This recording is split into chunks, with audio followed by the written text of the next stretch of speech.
I want you to do a dry fit test the first time, because 9 times out of 10, if we have an issue with moving a trailer, it's the connection here. The way this works, it's an over center cam, and threading the ball up or down, imagine it's just like turning the nut on the end of a pair of vice grips. You're going up and down until you find that sweet spot and it locks up over center. So I'm going to show you how we're going to connect up to this trailer. We're not even going to have the dolly in the picture, because now the important part is kind of finding that sweet spot. This is a quick and easy way to get that without bringing the dolly in, dropping the weight of the trailer down, back and forth all the time. This is quick and easy. Number one is make sure you have the right ball size. So on a trailer, it'll say somewhere stamped on it, you know, here's the size of it. So we got a 2 5/16 coupler. We need a 2 5/16 ball. The position, this little ring here has to face the back of the trailer. So your handle is going to be on what would be the passenger side of the vehicle. So easy way, we're just going to take the ball, we're going to put it up in the coupler, close the top of the coupler. Very critical, you have to close this or else you'll have an unstable ball mount. So now the next step is we're going to raise our handle. We're going to see how it locks. So actually that's pretty tough. So that means my ball is too low. So I'm just going to open the coupler again. I'm going to crank the ball down. So I'm going clockwise, get a little bit, actually sorry, I want to go up, counterclockwise. I'm going to go back in, and I'm going to try it. So you want it basically as hard as you can push it without, I don't want to see you put a big pipe on there and start bending and breaking stuff, but as hard as you can get it. Now, once that's in, it's locked. What I'm looking for is that post needs to be square to the ground. So I'm going to stand back here. I'm going to look at it and I can see, well, you know what? The bottom of that post is out a little bit. It's not straight up and down. So the fix for this is when you get the dolly, you're going to have this wedge piece. You'll see these little pins. You'll have a flat puzzle piece. So what I'm going to do is I'm going to open this guy up.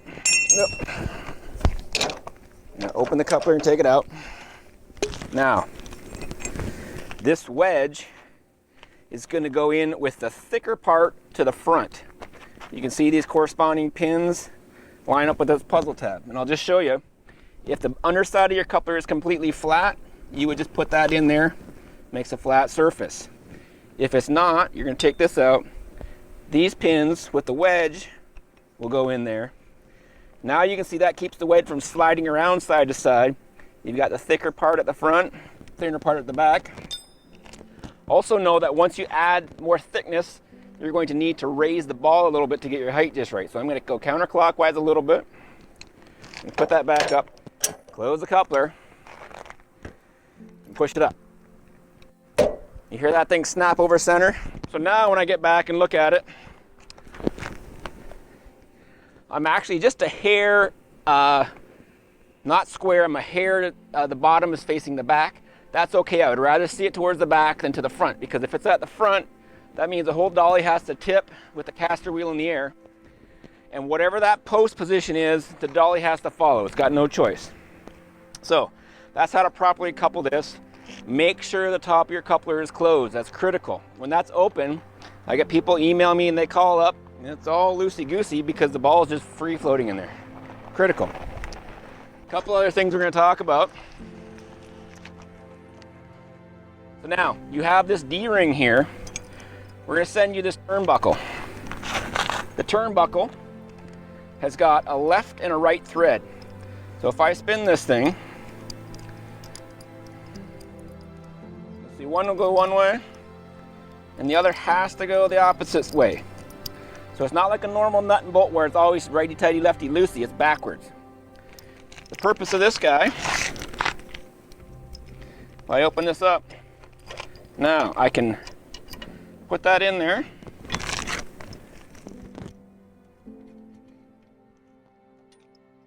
The other side, so I'm going to tell you, every trailer is a little bit different. A lot of trailers have got their jack leg post right here. It's really close. The reason we send this ring is this ring, you're going to have slide it up underneath your jack leg. This is going to connect here. So if we do that,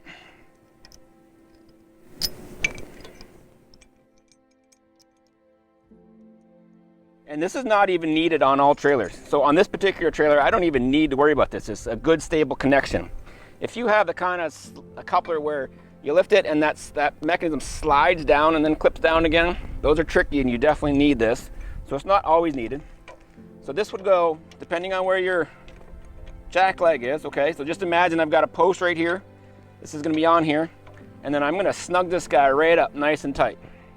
So let's say, okay, well, hey Wayne, you don't have a round post here. You've got this post back here. If that's the case, I'm gonna just not use this. What I'm gonna do is maybe I could use a safety chain. So here, I've got safety chains that are welded to the tongue of the trailer here. So here's what I'll do. I'm gonna open this guy up as much as I can and still have a few threads inside so I've got something to grab onto. Okay. Now, I'm going to kind of catch the closest link I can get. I might even get that one there.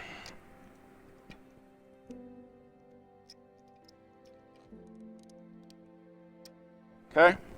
So now we're connected to a safety chain, and this is just an extra point of stabilization. Now I'm going to snug up this turnbuckle.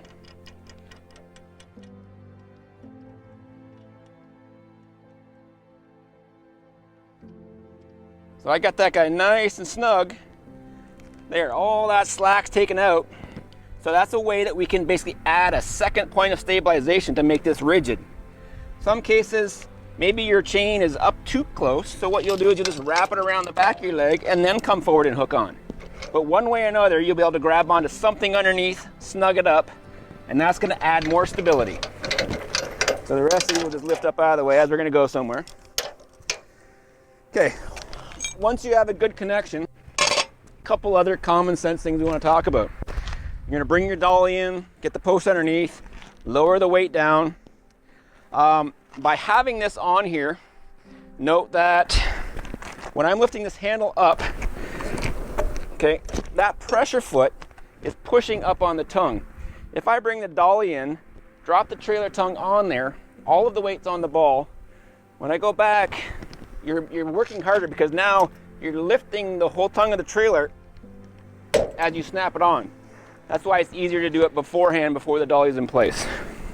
Now that the dolly's in here, you're gonna lower it down.